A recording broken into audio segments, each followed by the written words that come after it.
તો આવતીકાલે એક્સપાયરી છે અને આજે એક્સપાયરી પહેલાં બજારમાં તમને થોડી રાહત જોવા મળી છે. જુઓ, ગઈકાલે એક મોટો ઘટાડો આપણને બજારમાં આવતો જોવા મળ્યો હતો, ત્યારબાદ આજે બજાર થોડાક તમને અહીંયાથી અસ્થિર થતા દેખાયા છે. ખાસ કરીને નિફ્ટી અને સેન્સેક્સ બંનેમાં લગભગ 5% થોડી વધારેની તેજી આજે આપણને જોવા મળી.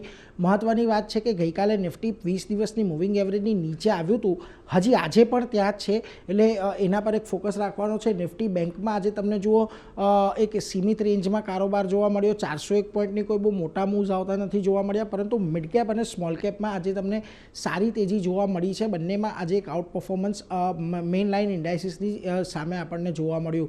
કયા સેક્ટર આજના દિવસે પોઝિટિવ રહ્યા તો જુઓ, ખાસ કરીને આજના દિવસે તમને સરકારી કંપનીઓ, મેટલ કંપનીઓમાં એક સારી તેજી રહી, ઓઇલ એન્ડ ગેસ કંપનીઓમાં એક સારી તેજી જોવા મળી અને બીજી તરફ એનર્જી કંપનીઓ પણ આજે એક પોઝિટિવિટી સાથે બંધ થતી જોવા મળી છે.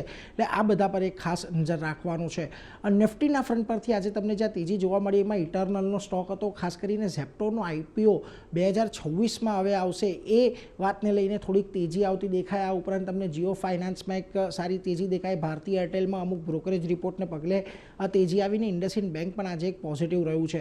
પરંતુ જ્યાં દબાણ આવતું દેખાયું ત્યાં જો બજાજ ફિન્સર્વનું કાઉન્ટર હતું, લગભગ 2%ની તેજી આવી. આ ઉપરાંત Trent, Shriram finance, axis bank, આ બધામાં પણ આજે તમને થોડુંક દબાણ તરફી કારોબાર જોવા મળ્યો. પરંતુ આજે મેઇન એક્શન તમને મિડકેપની અંદર જોવા મળ્યું, જ્યાં આગળ રેલવે શેર્સમાં એક સારી તેજી હતી. જુઓ, આરવીએનએલમાં તો એક સારી તેજી જ હતી, પરંતુ આઈઆરએફસી, ઇરકોન, ટીટાગઢ, આ બધા સ્ટોક પણ આજે તમને સારા વધતા દેખાયા છે. આ ઉપરાંત પીબી ફિનટેક, જ્યુબિલિયન્ટ ફૂડમાં એક સારી તેજી જોવા મળી. એપીએલ, અપોલો આજે ફરી પાછો એક નવા શિખરે આપણને બંધ થતો દેખાયો છે.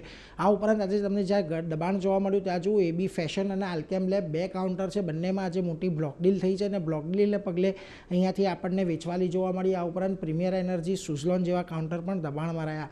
હવે ખાસ કરીને હજી પણ આપણે 24,500નું લેવલ તોડ્યું નથી, એટલે એટલા માટે એ લેવલ જ્યાં સુધી ન તૂટે ત્યાં સુધી નિફ્ટીમાં આપણને એક પોઝિટિવ પણ રેન્જ બાઉન્ડ કારોબાર રહેતો દેખાશે. પરંતુ વધુ તેજી માટે અહીંયાથી નિફ્ટીએ 20 દિવસની મૂવિંગ એવરેજ છે એની ઉપર અહીંયાથી જશે તો જ તમને અહીંયાથી તેજી વધતી દેખાઈ શકે છે.